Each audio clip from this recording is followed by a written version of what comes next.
नमस्कार बंधुरा ये चले तपन थाना सालास ग्रामे एक साप पुकुरेर धारे जाले फेटेছে तो যাক সাপটিকে আমরা রেস্কিউ করার জন্য এসেছি জাল থেকে ছাড়িয়ে সাপটিকে বাঁচানোর চেষ্টা করছি দেখি বাঁচাতে পারি কিনা। আর আমার ভিডিও দেখা দর্শকদেরকে আমি বলছি যে তোমাদের কাছে একটাই অনুরোধ করছি এরকম ছিঁড়া জাল বা ছিঁড়া ছুটা যে জালগুলো বাড়িতে থাকে সেই জালগুলো পুকুরে ফেলবেন না বা বাড়ির আশেপাশে কোথাও ফেলবেন না। কিন্তু ছিঁড়া জালগুলো যদি থাকে তাহলে আগুন জ্বালিয়ে পুড়ে দিবেন, কেননা এতে অনেক সাপের জীবন নষ্ট হয়ে যাচ্ছে।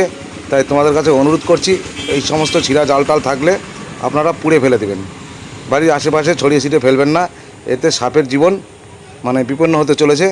তো তোমাদের কাছে একটাই অনুরোধ, ছিঁড়া জাল যদি বাড়িতে থাকে তাহলে অবশ্যই পুড়ে ফেলে দেবেন।